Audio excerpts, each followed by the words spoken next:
नमस्कार दोस्तों, हर हर महादेव। वीणा Deepak Soni YouTube channel में आप लोगों का स्वागत है।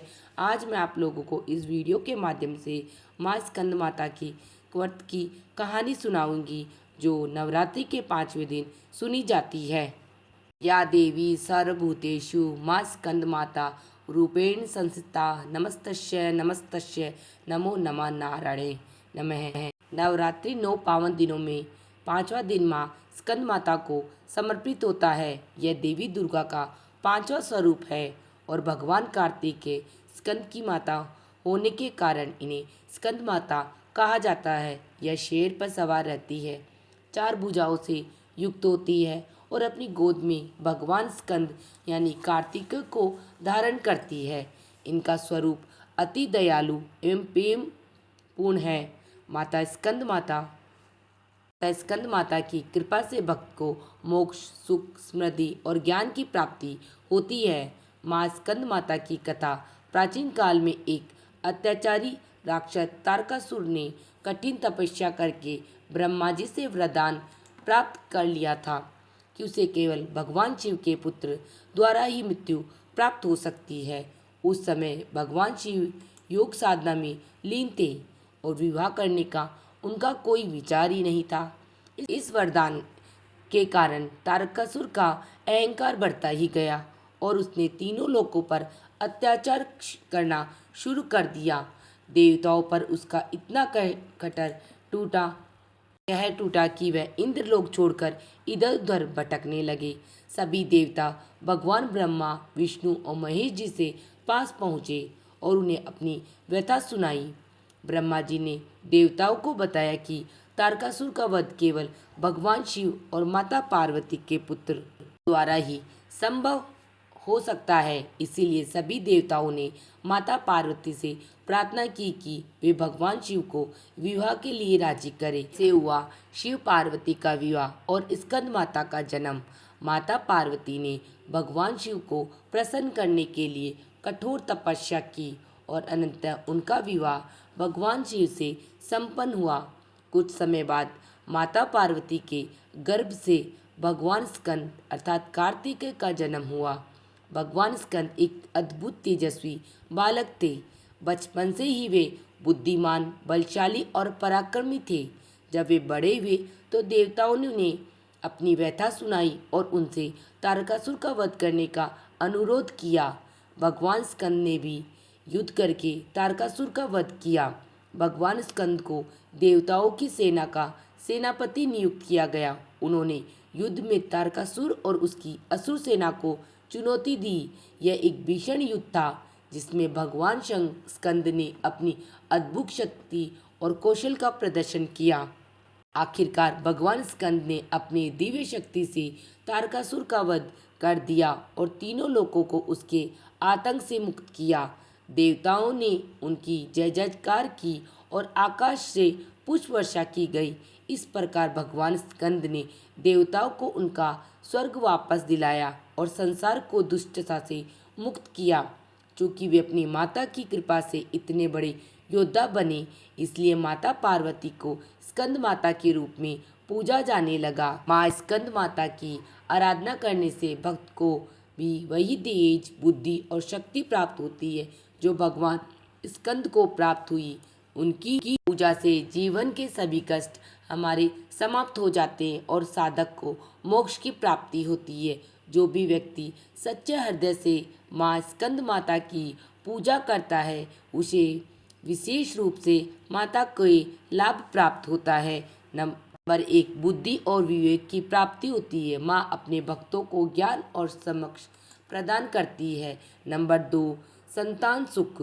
जो लोग संतान प्राप्ति की इच्छा रखते हैं, उन्हें माता की कृपा से संतान सुख मिलता है। नंबर 3, शत्रुओं का नाश। भक्तों के सभी संकट और शत्रु नष्ट हो जाते हैं। नंबर 4, धन वैभव की वृद्धि। जो भी व्यक्ति माँ स्कंद की आराधना और सेवा करता है, उसके जीवन में ऐश्वर्य, धन और उन्नति प्राप्त होती है। नंबर 5, आध्यात्मिक उत्थान और मोक्ष। माँ की कृपा से साधक को मोक्ष की प्राप्ति होती है। रात्रि के 5वें दिन माँ स्कंद माता की पूजा विधि। पूजा किस प्रकार करें? नंबर 1, प्रातः स्नान कर स्वच्छ वस्त्र धारण करे। नंबर 2, स्कंद माता की प्रतिमा को गंगा जल से स्नान कराए। नंबर 3, उन्हें पीले फूल, चंदन, अक्षत, धूप, दीप और नैवेद्य अर्पित करे। नंबर 4, माँ को केले और मिठाइयों का भोग लगे, क्योंकि माता को फल अत्यधिक प्रिय होते हैं। नंबर 5, निम्न मंत्रों का जाप करें जो माँ स्कंद को अति प्रिय हो। उसके बाद में माता की आरती करें और प्रसाद सभी को वितरित करें। सभी व्यक्ति माँ स्कंद माता का श्रद्धा विश्वास के साथ पूजा करता है तो उस व्यक्ति को, साधक को सुख, समृद्धि, ज्ञान और मोक्ष की प्राप्ति होती है। वह अपने भक्तों की सभी इच्छाएं पूरी करती है और उन जीवन में शुभ फल की प्राप्ति होती है। माता की आराधना से मन को शांति मिलती है और जीवन के समस्त दुख समाप्त हो जाते हैं। जो भी भक्त श्रद्धा और प्रेम से माँ स्कंद माता की पूजा करते हैं उन्हें जीवन में हर प्रकार की सफलता प्राप्त होती है। के साथ मेरी माता स्कंद की कहानी समाप्त होती है। नवरात्रि में रोज सुनी जाने वाली राजा स्पर्श और तारा रानी की कहानी भी मैं आप सबको सुनाती हूँ। नवरात्रि के पावन अवसर पर देवी माँ की पूजा अर्चना की जाती है। यह पर्व शक्ति, भक्ति और धर्म का प्रतीक है। इस दौरान कई पौराणिक कहानियाँ प्रचलित है। उन्हीं में से मैं आपको एक कहानी सुनाती हूँ। भक्तों को धर्म के मार्ग पर चलने की प्रेरणा देती है। ऐसी ही एक प्राचीन कहानी जो राजा स्पर्श और उनकी पत्नी तारा की है, मैं आपको उसकी कहानी सुनाती हूँ। जो सच्ची भक्ति, निष्ठा और धर्म पर अड़िग रहने से माँ दुर्गा की उन्हें कृपा प्राप्त होती हुई।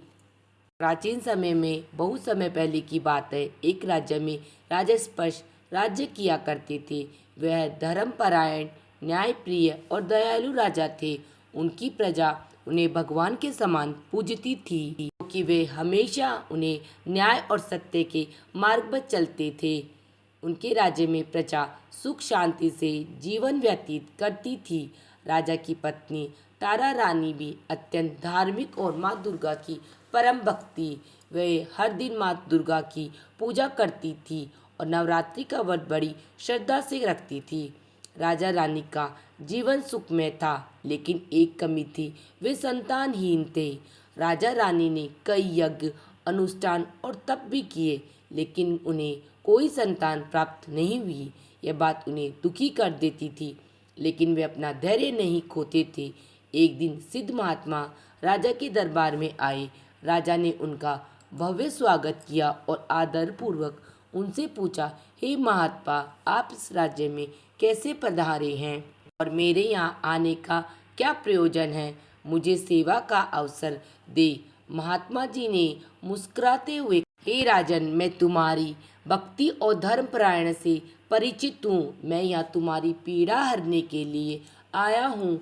यदि तुम महारानी नवरात्रि का विधिवत पूर्वक व्रत रखो और माँ दुर्गा की आराधना करो, तुम्हें निश्चित ही रूप से संतान की प्राप्ति होगी।